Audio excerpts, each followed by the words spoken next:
श्रीरमय नारायण नमोस्तुते स्वाहा मानसे ब्रह्माणि गोधारणी गोसांभाक्षिरे नारायण नमोस्तुते स्वाहा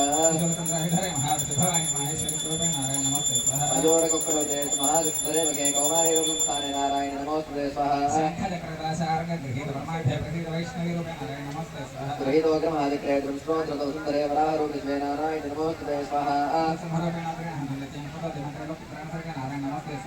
महावज्रे सहस्रवज्रोज्वले रुद्रप्रार्थने हरिते नारायण नमोस्तुते स्वाहा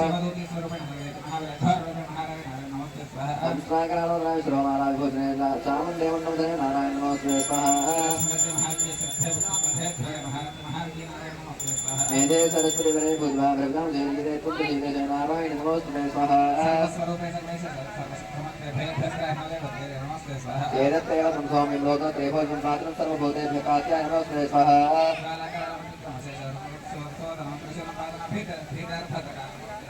इनस्वैति तेजां संसनेन पूर्या दिग्दुसाखण्डापात्रो भेदस्वादे गौरस्वाय स्वाहा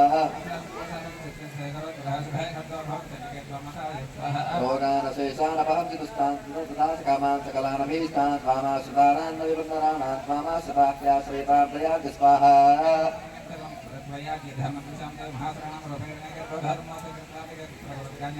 विद्याशास्त्रेषु विवेकदीपेष्वाक्ये वाक्येषु कात्वज्ञानवर्तकमत्वगते महाधिकारे विद्रामयत्येतदेव विश्वं स्वाहा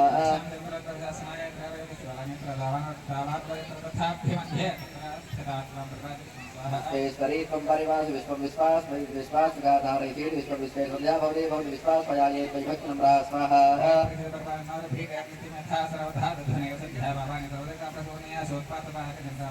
अनदानां प्रतीतत्वं देवी विश्वाद्यानि त्रैलोक्यवासनामीड्ये लोकानां वरदा भव स्वाहा वरदाहं सुरगणावं यं वर्मनुषेच्छधात्मं मृणीध्वं पृच्छां जगतामुपकारकं स्वाहा सर्वा बाधा प्रशमनं त्रैलोक्यस्याखिलेश्वरी एवमेव त्वया कार्यमस्मद्वैर्विनाशनं स्वाहा ऐवस्मरेन्द्रे प्राप्ते अष्टाविंशतिमे युगे शुम्भोरिशुम्भश्चैवान्या उत्पत्स्यते महासुरो स्वाहा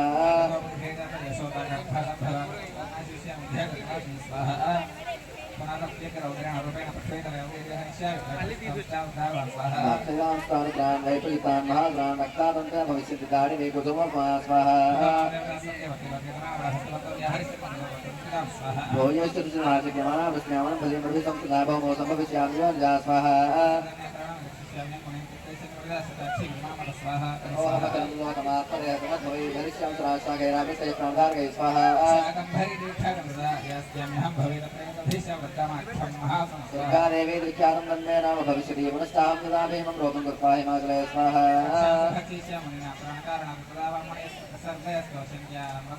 हेमादेवी दृख्यातं तन्मे नाम भविष्यति यदारुणाक्षत्रैलोके महाबाधानि करिष्यति स्वाहा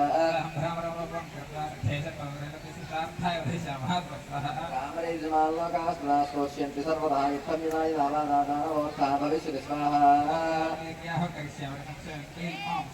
नमो देव्यै महादेव्यै शिवायै सततं नमः नमः प्रकृत्यै भद्रायै नियता प्रणतास्पदा साङ्गायै सपरिवारायै सवाहनायै सायुधायै सशक्तिकायै सर्वनारायणी देव्यै नागवल्लीतलद्वयितां सकुङ्कुमार्चितपुष्पैरभ्यर्चितां सकृतम् इमां दाळिमी फलं महाहुतिं होष्यामि नमः स्वाहा जय बोलो माता महारानी की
नवतारक पाद्यं ग्रहण देवेश मम सौख्यं विवर्धक दंपति स्वरूप लक्ष्मीनारायण परब्रह्मणे नमो नमः पादयोः पाद्यो समर्पयामि त्रिपादोर्ध्वमुदयद्पुरुषः पादोऽस्याः भवात्मनः ततो विष्णुं यक्कामदो शासनानशन अभिव्यक्ताव्यक्तस्वरूपाय ऋषिकपतये नमः मया निवेदितो भक्त्या अर्घ्योऽयं प्रतिगृह्यता दंपति स्वरूप लक्ष्मीनारायण परब्रह्मणे नमो नमः हस्तयोः अर्घ्यो समर्पयामि तस्मात् विराटजायत विराजो अधिपूरुषः स जातो अत्यरित्यः पश्चात् ममधो पुरः मन्दाकिन्यास चत्वारि सर्वपापहरो शवो तैतन्तेपकल्पसम्यतामिवो दंपति स्वरूप लक्ष्मीनारायण परब्रह्मणे नमो नमः मुखे आचमनीयो समर्पयामि यथा देवायज्ञमदन्वद वसन्त अस्यासीदात्यं कृष्णयज्ञस्तरद्भवे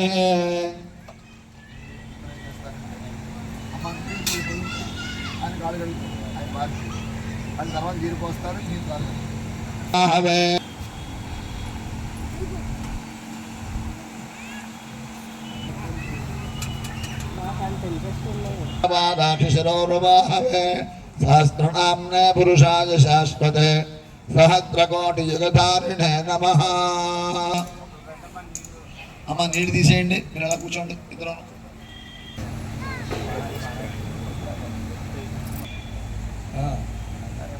కంగారు పడిన బాబు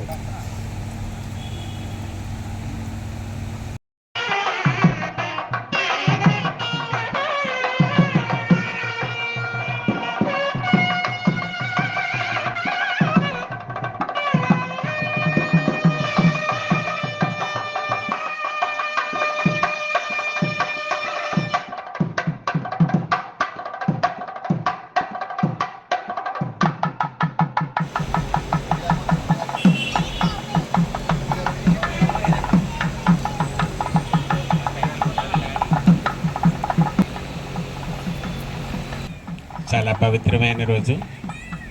శ్రీ భీమేశ్వర స్వామిలో శివుడు సాక్షాత్తు ప్రవేశించిన ఈ చైత్రశుద్ధ త్రయోదశి ఉత్తర పల్గుని నక్షత్రం భానువాసరం. అలాగే ఈ యాగశాల అతి పవిత్రమైనది, పంచాయతన సహిత సతిచండీ యాగం. ఇక్కడ అమ్మ సంపూర్ణమైన తన యొక్క మూర్తిమత్వంతో ప్రకాశిస్తూ మనందరినీ అనుగ్రహిస్తూ ఉంది. అటువంటి సమయంలో ఈ లక్ష్మీనారాయణ పురస్కరంగా ఈ దంపతి పూజకి మాకు అర్హత కలిగించినందుకు అనేక ధన్యవాదాలు సమర్పించుకుంటూ, ఇదంతా కూడా ఆ శ్రీమాత యొక్క అనుగ్రహంగా భావించి ఆ తల్లికి శిరస మనస వచస సాష్టాంగ నమస్కారం అర్పిస్తూ కృతజ్ఞతలు తెలియజేసుకుంటూ సెలవు తీసుకుంటున్నాను. ధన్యోస్మి.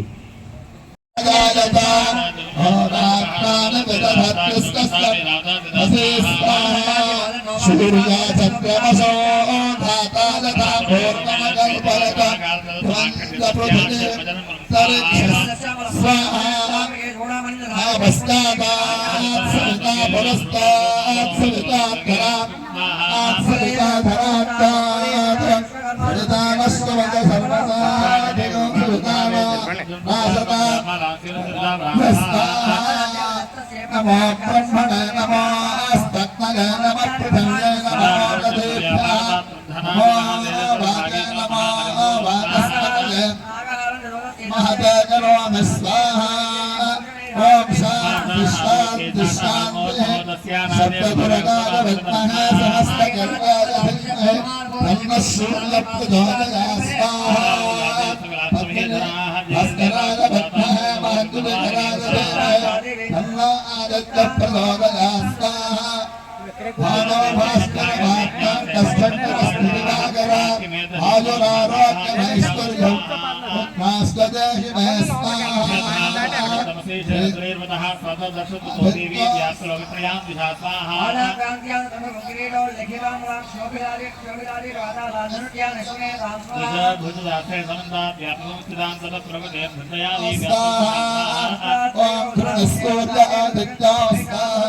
ओम धृष्णूर्य आदित्यं स्वाहा ओम धृष्णूर्य आदित्यं स्वाहा ओम धृष्णूर्य आदित्यं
पार्वती पतये हर हर महादेव हर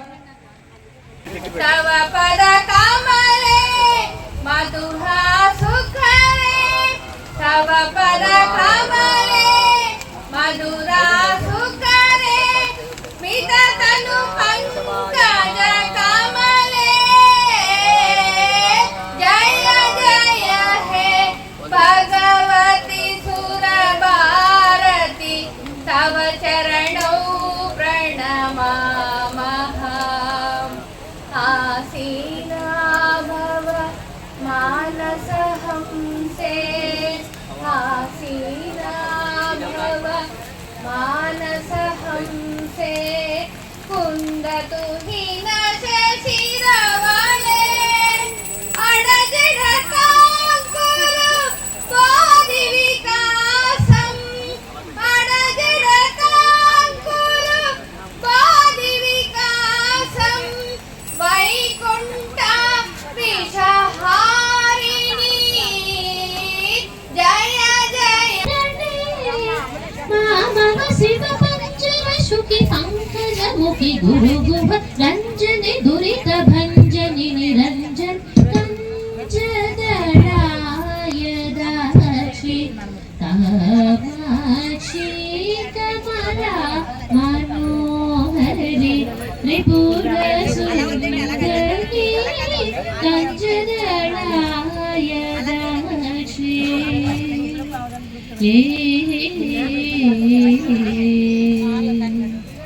राधा शशिवदने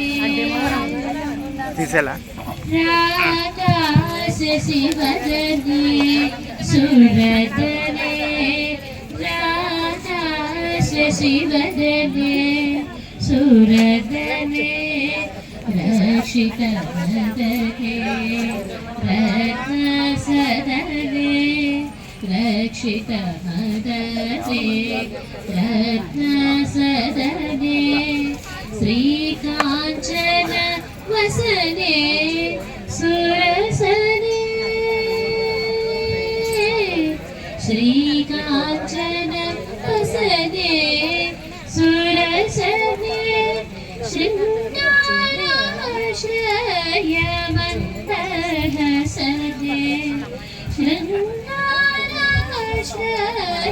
मन्दहसने एकानेकाक्षरि भुवनेश्वरि एकानन्दामृतचरि भास्वरि एकाग्रमनमूलयकरि श्रीकरि एकाम्रेश गृहेश्वरि जन्करि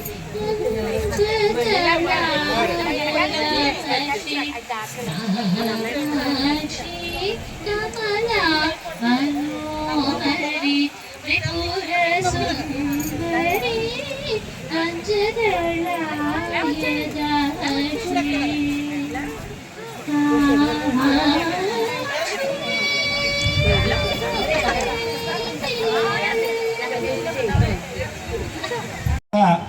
శతచండీ యాగము.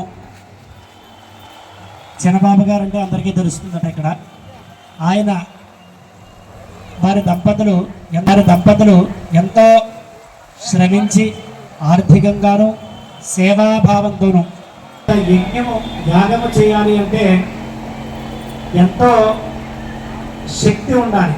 అది ఆర్థికంగా కావచ్చు, సేవ చేయాలి భగవంతుడికి అనేటటువంటి ఒక భావం అయితే కనుక ఖచ్చితంగా ఉండాలి. దీనిలో ఒక మాట ఉంది, యదా చరతి శ్రేష్ఠ తప్తదేవేతరో జన సయత్ ప్రమాణం గురుతే లోకస్తదను వర్తతే. అంటే ఎవరైతే శ్రేష్ఠులు అంటే ఎవరైతే ఇలాంటి యజ్ఞాలు జరిపిస్తూ ఉంటారో వారే శ్రేష్ఠుడు. ఎవరైతే అందరికీ మంచి కలగాలనే భావంతో ఉంటారో వారే శ్రేష్ఠుడు. కాబట్టి అలాంటి శ్రేష్ఠులచే ఆచరింపబడేటటువంటివి. అలాగే సయత్ ప్రమాణం గురితే అంటే శాస్త్రం ఎలా చెప్పిందో అలా చేయాలి. కానీ శతచండీ యాగం మొదలైంది. అందులో భాగంగా పంచాయతన దేవతలు అని మనకి శంకర సాక్షాత్ అంటారు. అంటే శంకరుడు కలియుగంలో ధర్మస్థాపన చేయాలని శంకరాచార్య అవతారం తీసుకున్నారట. ఆయన మనకి పంచాయతన దేవతారాధన చేయాలి చక్కగా అందరూ అని. అలాగే యాగాలు చేసినా కూడా పంచాయతనం ఖచ్చితంగా చేయాలి అని. పంచాయతనము అంటే గణపతి, సూర్యనారాయణమూర్తి, విష్ణుమూర్తి, అమ్మవారు అయ్యేవారు. అయితే ఎవరికి ఎలా ఆరాధిస్తే విశేషమో అలా చెయ్యండి అని. ఇప్పుడు గణపతి అంటే తర్పణ ప్రియ, హోమ ప్రియ అని కూడా చెప్పారు. అలాగే లక్ష్మీ గణపతికి జపము, తర్పణము, హోమము జరుగుతున్నాయి. అలాగే శివుడికి చాలా ప్రీతిపాత్రమైనటువంటి అభిషేకము, సూర్యనారాయణమూర్తికి చాలా ఇష్టమైనటువంటి నమస్కారాలు, విష్ణుమూర్తికి సంబంధించినటువంటి సుదర్శన హోమాలు, అమ్మవారికి సంబంధించినటువంటి శతచండీ యాగం. ఈ 5 దేవతల్ని ఇక్కడ ప్రధానంగా ఆరాధించడం, అలాగే వాటితో పాటుగా వేదము అనేటటువంటిది. ఎందుకంటే వేద శివశివో వేదో వేదాధ్యాయి సదాశివ అని శంకరాచార్య స్వామి చెప్పారు ప్రత్యక్షంగా. అంటే వేదమే శివుడు, శివుడే వేదం. ఎవరైతే వేదాధ్యయితారో చేస్తారో వారే సదాశివుడితో సమానం. కాబట్టి ఇక్కడ మా యజ్ఞంలో కూడా ఖచ్చితంగా వేదపారాయణ అనేది జరగాలి. ఆ వేదపారాయణ ధ్వని ద్వారా ఈ గ్రామం అంతా సుభిక్షంగా ఉండాలి అని చెప్పి నిత్యము అమ్మవారికి అయ్యవారికి వారి యొక్క వేద ఘోషతో అమ్మవారిని అయ్యవారిని సంతోషపెట్టేటటువంటి వేద పండితుల్ని మా యజ్ఞానికి రండి అని ఆహ్వానించి ఇక్కడ కూడా వేదం వారు చెప్పేలా చేయడం ఇదంతా కూడా జరుగుతూ ఉన్నాయి. అయితే అందులో ప్రధానంగా శతచండీ యాగం చేశాం. ఈ చండీ అనేటటువంటిది ఏంటి అంటే గ్రామ సుభిక్షం, దేశం సుభిక్షంగా ఉండాలి. అలాగే ప్రతి ఒక్కరికి ఈ యజ్ఞం చూడడం ద్వారా పుణ్యం ప్రాప్తించి వారు మోక్ష సాధనకి తప్పించాలి అనేటటువంటి ఉద్దేశంలో ఈ చండీ యాగాలు చేస్తారు.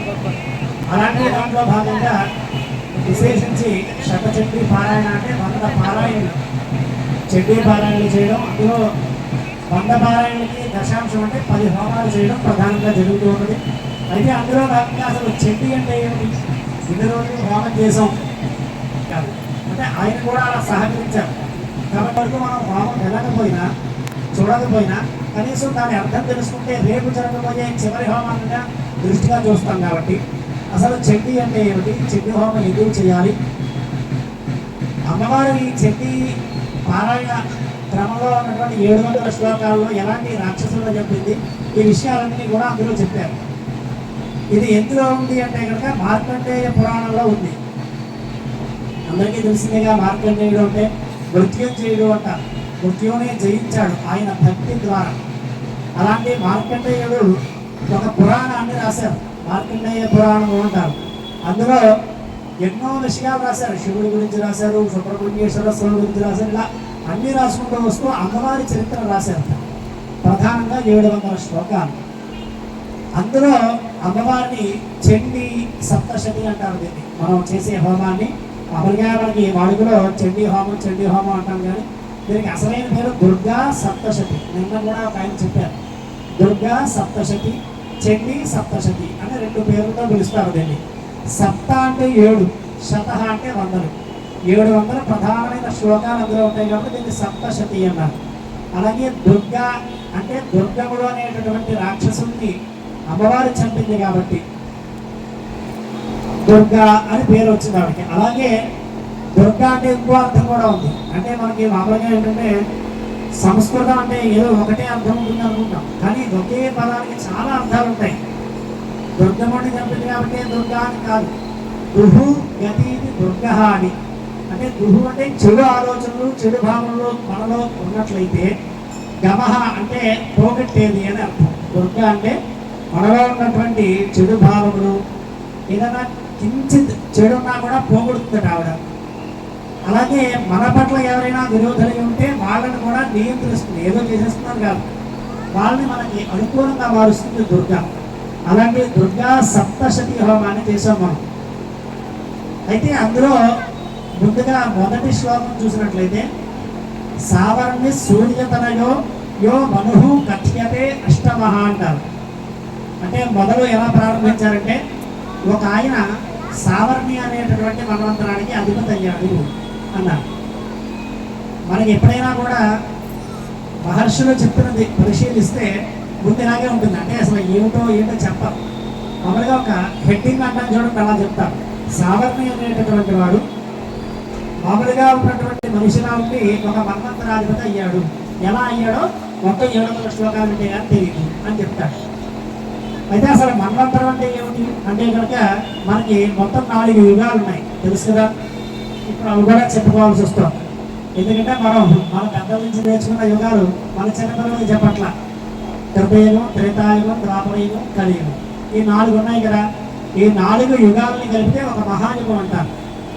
అంటే ఒక మహాయుగం అవ్వాలంటే ఒక 4 యుగాలు అయితే ఒక మహాయుగము అంటారు. ఇలాంటివి అంటే 71 కృతయుగాలు, 70 త్రేతాయుగాలు, 71 ద్వాపర యుగాలు, 71 కలియుగాలు. అయితే ఈ 71 మహాయుగాల్ని పాలిస్తాడు అని.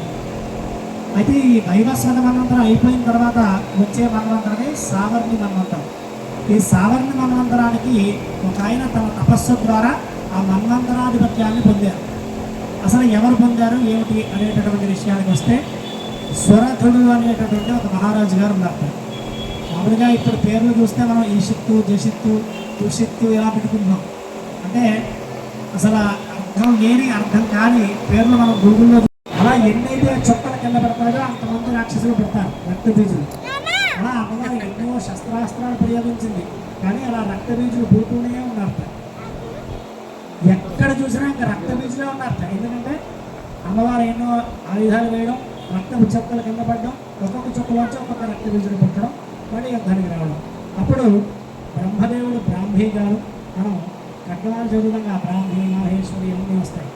అంటే ఎవరు ఈ బ్రాహ్మీ మాహేశ్వరి అంటే, బ్రహ్మదేవుడు బ్రాహ్మీ గారు, మహేశ్వరుడు మాహేశ్వరి గారు, విష్ణుమూర్తి వైష్ణవి గారు, కుమారస్వామి కౌమారి గారు, వరాహస్వామి వారాహి గారు, నరసింహస్వామి నరసింహి గారు, ఇంద్రుడు ఐంద్రి గారు, ఈ 7 మంది దేవతలు వచ్చారు. ఒక పక్కన కాళీ అమ్మవారు. 8 మంది 8 వ్యక్తుల్లోంచి యుద్ధం చేస్తున్నారు. ఎంత యుద్ధం చేసినా ఈ రక్తబీజం ఇంకా పుడుతూనే ఉన్నారు. అప్పుడు కాళీ అమ్మవారి దగ్గరికి వచ్చింది, చండీ అమ్మవారి దగ్గరికి వచ్చి, వీళ్ళు చావట్లేదు, ఏదో ఒక ఉపాయంతో చెప్పాలి అని చెప్పి ఈ మొత్తం భూమి అంతా కూడా నా నాలుగుని చంపేస్తాను, ఆ నాలుగు మీదకి ఈ రక్తబీజం తీసుకొచ్చి చంపుదాం. ఎందుకంటే నేల మీద పడితేనే కూడా రక్తబీజం పెడతారు కాబట్టి అలా మనం ఒక ఉపాయం ద్వారా వాళ్ళని చంపచ్చు అని ఈ భూమి అంతా కూడా నాలుగు చెప్పింది కాళీ అమ్మవారు. అందుకని రక్తబీజులందరినీ చంపారు. మనం ఎంత గొప్పవాళ్ళం అంటే, మనం కాదు కొంతమంది ఎంత గొప్పగా ఉంటారంటే, అమ్మవారు చెన్నీలో రక్తం తాగిందట. మామూలుగా ఇలా పళ్ళు పలహారాలు పెడితే అమ్మవారు తీసుకోదట, రక్తం ఇచ్చేయాలట అని మొదలుపెట్టారు చాలామంది. కాళీ అమ్మవారిగా రక్తం దొరుకుతుంది, రక్తం తాగుతున్నారు. కానీ అమ్మవారు ఎందుకు తాగింది అంటే అక్కడ అవసరం కాదు కానీ అంటే, అంతేగాని మీరు రక్తాలన్నీ ఏమంటే చక్కగా తాగుతారు కాదు అర్థం. అంటే మనం మన భక్తి, చాలామంది భక్తులు ఉంటారు కానీ కొంతమంది మూఢ భక్తులు ఉంటారు. ఎందుకు తాగింది అనవసరం, అమ్మవారు రక్తం తాగింది కూడా చేయకోసే ఇచ్చేయి. కొంతమంది తెలివైన వాళ్ళు ఉంటారు, పక్క వాళ్ళు చేయకోసేస్తారు, దీన్ని చేయి జాగ్రత్తగా వచ్చుకుని. అలా చేయకూడదు. ఎందుకు తాగింది అంటే రక్తబీజుని చంపడానికి తాగింది, ఇంకొక అవకాశం లేక. కాబట్టి అలా రక్తబీజుని చంపింది. 9వ అధ్యాయం విశుద్ధుని చంపింది. 10వ అధ్యాయంలో అమ్మవారు చెప్పిందట శుద్ధుడితో, యమయాలు బతికడాలు అంటే పాతాళ లోకంలో అని. మొత్తానికి ఆయన కూడా 10వ అధ్యాయంలో యుద్ధం చేసి చనిపోయాడు. తర్వాత అమ్మవారు కోపంగా ఉన్నటువంటి అమ్మవారిని తీసుకొచ్చి, సర్వమంగళ మాంగళ్యే శివే సర్వార్థ సాధకే శరణ్యే త్రయంబకే దేవి నారాయణి నమోస్తుతే, నారాయణి నమోస్తుతే అని చెప్పి అమ్మవారు నారాయణీ స్వరూపంగా భావించి దేవతందరూ కూడా పూజ చేశారు 11వ అధ్యాయంలో. తర్వాత 12వ అధ్యాయంలో దేవతలందరికీ అన్ని వరాలు ఇచ్చింది. తర్వాత భూలోకంలో ఎవరైతే నన్ను ఆరాధన, భూలోకమే కాదు ఏ లోకంలో నన్ను ఆర్తితో హోమ రూపంలో కానీ, పారాయణ రూపంలో కానీ, జప రూపంలో కానీ, అర్చన రూపంలో కానీ నన్ను ఆరాధిస్తారో వాళ్ళకి అన్ని బాధల నుంచి తొలగించి, సర్వ బాధాసు ఘోరాసు అంటే ఘోరమైన బాధల నుంచి కూడా తప్పిస్తారు. వాళ్ళకి గ్రహపీడ ఉంటే తొలగిస్తారు. అలాగే మైత్రీ భావం అంటే మనకి అనుకోకుండా ఒక్కొక్కసారి ఎంత మంచి పని చేసినా ఒక్కొక్కసారి అనుకోకుండా చెడు పేరు వచ్చేస్తూ ఉంటుంది. అలాగే సంఘంలో పేరు కోల్పోయిన మంచి కీర్తిని కలిగిస్తారు. అలాగే ఎవరైనా ధనరూపంలో ఇబ్బంది పడుతుంటే ధనాన్ని ఇస్తారు, వ్యాపారపరంగా ఇబ్బంది పడుతుంటే, ఉద్యోగపరంగా ఇబ్బంది పడుతుంటే అవన్నీ ఇస్తారు. ఇలా ఒకటి అన్ని రకాలుగాను అన్ని బాధల నుంచి విముక్తులను చేస్తారు.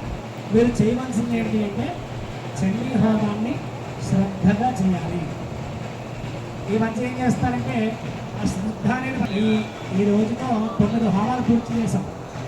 ప్రతి హోమంలోనూ ఎంత ఆర్తితో మన అందరి బదులుగా చిరబాబు గారు చేశారో అంత ఆర్తితో శ్రద్ధతో చేస్తే ఇస్తున్న అమ్మవారు అనుగ్రహం. అందుకని ఎలా పడితే ఈ మధ్య ఒక మాట అంటున్నారు, భావనామాత సంతుష్టాజైన మహారాజు ఒక నామం ఉంది కదండి, మేము ఎలా చేస్తే ఏమిటండి ఆ భావన మాత్రం బాగుంది అంటున్నారు.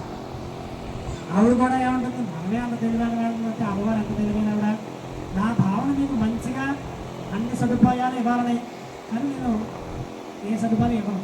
నేను భావన చేస్తున్నాగా, మీరు ఎలాగైతే చేస్తాను అమ్మవారి మీద భావన చేసుకున్నారో సరిగ్గా చేయకుండా నేను కూడా మీకు కావాల్సింది చేయకుండా నేను భావన చేస్తానండి. అంటే మనం ఏమనుకుంటామంటే మనమే తెలివేరుగా అనుకుంటాం. కాబట్టి చేసేటప్పుడు ఎంతో ఆర్థిక శ్రద్ధతో చేయాలి. ఆవిడ ఇచ్చేటప్పుడు కూడా అలా ఇస్తుంది. చూడండి, పిల్లలు చిన్న జగన్మాత అయినటువంటి తల్లిని మనకేం కావాలో తెలియదా, కాబట్టి ప్రత్యేకంగా ఏం కోరక్కల్లా. మేము మొదట్లో ఏ కామ్యం గురించి చేస్తున్నారండి అని అడిగాం. ద్రాక్షారామంలో ఉన్నటువంటి మాణిక్యాంబాస మీద భీమేశ్వర స్వామి తేజస్సుతో తేజస్సుని ఇవ్వడం మనం అందరం వచ్చాం. ఇంకా పెరగాలి. వాళ్ళు చాలా బాగా చేశారు మా ఆవరణలో అనుకోవాలి. అంటే ఇంకేమక్కర్లేదని చెప్పారు, వీరు చెప్పారు, నిర్వాహకులు అందరూ చెప్పిన మాట ఏంటయ్యా అంటే అదే. కానీ మనం ఏం చేస్తాం, ఎంత అవకాశం ఇచ్చినా మనం అవకాశం లేకుండా చేసుకోకూడదుగా. చక్కగా వినాలి, చూడాలి. రేపు విశేషమైనటువంటి పూర్ణాహుతి ఉంటుంది, ఇవన్నీ ఉంటాయి, ఇవన్నీ జరుగుతూ ఉంటాయి. ఇవన్నీ మనం ఆర్తితో చూసి భక్తిగా నమస్కారం చేయాలి. ఇవన్నీ చేస్తే అమ్మవారు అన్ని బాధల నుంచి తొలగిస్తుంది. ఇది 12వ అధ్యాయంలో జరిగింది. 13వ అధ్యాయంలో సురధుడు సమాధి అనేటటువంటి ఇద్దరు కూడా అమ్మవారి తపస్సు చేసి అమ్మవారి యొక్క సాక్షాత్కారాన్ని పొంది మోక్షాన్ని పొందారు. మామూలుగా ఇందాక అనుకుంటగా ఎంత ఆర్తిగా అందరూ వచ్చారో అందరూ రేపు కూడా రండి. ఎంతో శ్రద్ధగా చేసేటటువంటి హోమాన్ని చూసి తిలగించి అమ్మవారి అనుగ్రహాన్ని అయ్యవారి అనుగ్రహాన్ని పొంది మీ జీవితంలో ఉన్నటువంటి బాధల్ని తొలగించుకుని అమ్మవారి యొక్క అనుగ్రహాన్ని పొందండి. స్వస్తి ప్రజాభ్యం పరిపాలయంతాన్యాయేన మార్గేణ మహేషాః గోబ్రాహ్మణేభ్యః శుభస్తు నిత్యం లోకాః సమస్తాః సుఖినో భవంతు. ఏకహారతిం దర్శయామి సమేతజాతు ప్రజాం వశోం వృష్ణయసః అతమే భూయాత్.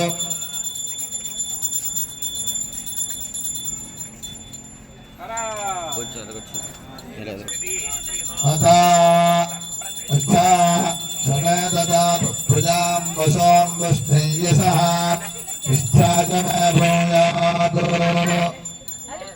కూర్చుంటే అందరికీ కనిపిస్తుంది వెనకాల కూర్చోండి. అలాగా మాకు కూర్చుంటే వెనకాల వారికి కూడా కనిపిస్తుంది. కూర్చోండి. నేరాలు అయిపోతే లేదు కానీ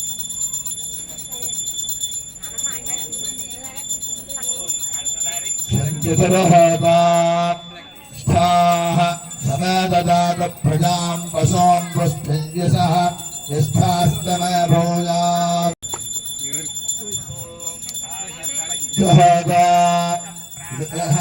సమేతజాత ప్రజాం పశూన్ వృష్ణయసః అనస్తమే ప్రాణో భూయాత్.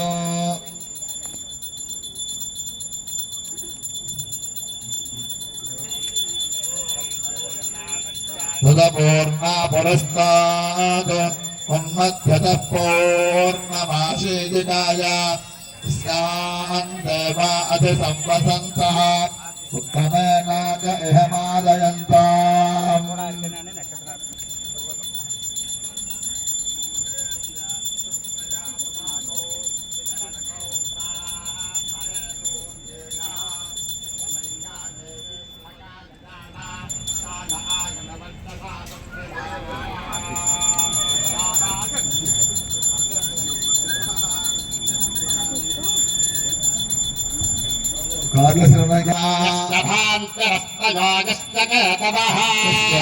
విశ్వాభవనాని సర్వాదరభిసంవసానః దేవస్సు విదేదధాతు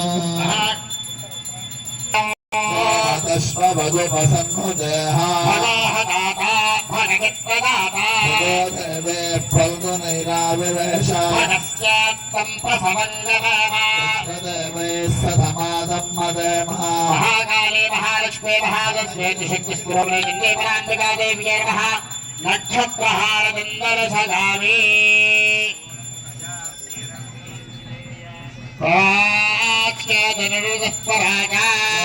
नक्षत्रं वशभिः समक्तं महत्भोगाद्यजमानायमस्तु नक्षत्रमदन्ते राजानिरतन्मदामे शिवं प्रजागे शिवमस्तमस्तु నిర్యప్రజాం మే గోపాయ తత్వాయ దేవస జాతాంచ విశ్వమానాంచ సత్య ప్రతిష్ఠిత అధర్పతిం మే గోపాయ ప్రేమలను మేము తీసుకుంటా శక్రస్య వశాన్ మే గోపాయ అష్టాసభాస్తయ జిహాగ్నే సప్రథ సభాం మే గోపాయ మహాలక్ష్మీ మహాలక్ష్మీ త్రిశక్తి స్ఫురవలే చండీపరామకాదేవి మహావజ్జానదేవతాభ్యర్భావేదోక్త ఆనంద కర్పూర దివ్యమంగళ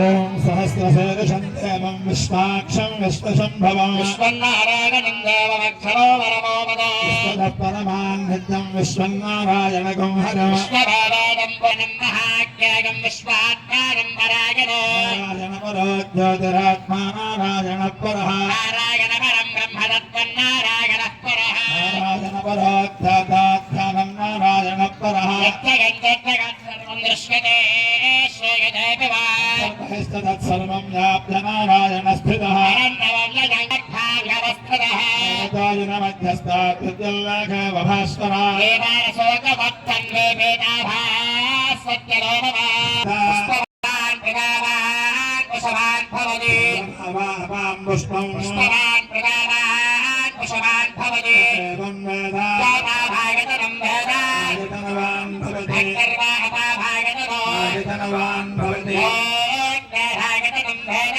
ఆయతనవాన్ భవతి ఆభావాగ్నేహాగతనో వేదబంధపాభాగ ఆయతనవాన్ భవతి ఏవం వేద ఓపామాయతనం వేద ఆగతనవాన్ భవతి చంద్రమాపామాయతనం ఆగతనవాన్ భవతి చంద్రమసహాయతనం వేద ఆగతనవాన్ భవతి ఆపో వై చంద్రమసహాయతనం ఆగతనవాన్ భవతి ఏకాంతమమాహ అక్షరాజ్ఞేర్దర్శినే దేవః కృష్ణారేఖముత్తమో ఆతనస్వప్రదం వేదాహినే భగం వై శ్రవణాయ కర్మః కామాం కామకామాయ మహ్యం కాళేశ్వరో వీశ్వరణో దదాతు రాజవైశ్రవణాయ మహారాజాయ నమః ఓం తద్బ్రహ్మా ఓం తద్భాగః ఓం తదాత్మా ఓం తత్సత్యం ఓం తత్సర్వం ఓం తత్పురాణమః తస్సరతి భూతేతు గహాయాం విశ్వమోక్తశ వందక్రస్తం వసత్కారస్తమంద్రస్తగోరక్రస్తం విష్ణుస్తం బ్రహ్మత్వో ప్రజాపతి తదా మహాపోజ్యోతిరతోమృతం బ్రహ్మభోద్భవస్సువరో ఈశానः సర్వవిద్యానాయేశ్వరः సర్వభూతాన్ బ్రహ్మాధవదర్బ్రహ్మణోధవదర్బ్రహ్మా శివో నాస్తు తదా శివో సనఃపర జగదు వర్గాన విశ్వాధావేన సింధందరితాత్యగ్నిః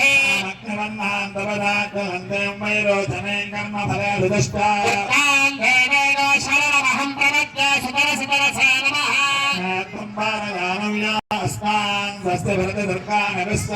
ఓస్తవక్షేమ హలాన సాంచాగ్నగరవం తత్రయస్వాస్మద్భైత సౌభగమాగనస్వా సువర్ణదివ్యమదృష్టాంజలిం సమర్పయామి యాని కాని బాబానిర్మాంతర్గణాయాం తాని తాని ప్రశ్నలక్షణే పాపోహమ్మార్గణాహమామాత్మావారసింహః రాహమాంతర్గాదే విషణాగవత్సరే అన్యదాశ్రరణాస్తమమావిషణమాం తస్మాత్ కాన్యభావేన రక్ష రక్షో మహేశ్వరి ఆత్మ ప్రక్షంస్కారాన్ని సమర్పయామి సరస్వతి నమస్కారం చేసుకోండిగా ఓ సాధన సాధిష్ఠా మనసా వదసాత్మ పద్భాంకరాఢ్యాంగన్నాఢ్యామణావోష్టాంగముచ్యతే భావనగా సాష్టాంగ నమస్కారం సమర్పయామి సప్తవాంచార్యామి తామరాభ్యామి మృత్యుంజయామి ఏకౌష్ణాభ్యామి వాద్యారోహయామి అశ్వానారోహయామి గణానారోహయామి ఆంధ్రోరగారోహయామి సమస్తాయోర్భక్తివశాలి దేవదేవస్కాదేవదేవిదాహరందానందభూభోస్తు స్వస్తి స్వస్తి శ్రీ దేవదేవోత్తమాన్ దేవతా సార్వభౌమాన్ అఖిలాండగోణ బ్రహ్మాండనాయకాన్ వేద వేదాంత వేద్యాన్ పురాణ పురుషోత్తమాన్ దివ్యమంగళ విగ్రహాన్ అఖిల లోకాస్తరిజఖిల సౌందర్య లీలా విలాసితమాహే దివ్యమంగళ విగ్రహాన్ దక్షారామక్షేత్ర శ్రీ మాణిక్యాంబాసనేశ్వర స్వామి యజమానస్య సంకల్పితాన్ कर्मणि चतुर्थदिव सायंकाल पूजांगत्वेन चतुर्वेद प्रिय चतुर्वेद पारायणमुधारय तेषां प्रसवतः पूर्वद्वारे अर्ग्वेद प्रिय अर्ग्वेद पारायणमुधारय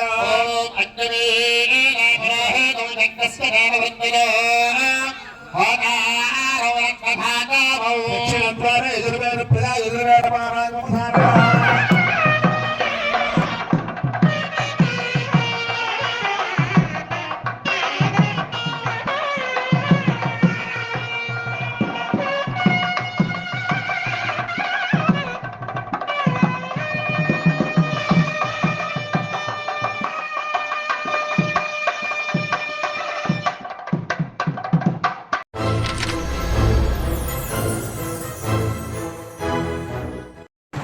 హాయ్ ఫ్రెండ్స్, మా ఛానల్ని ఇప్పుడే సబ్స్క్రైబ్ చేసుకోండి, బెల్ ఐకాన్ మోగించండి మరియు లైక్ చేయండి, షేర్ చేయండి. Thank you for the watching my videos.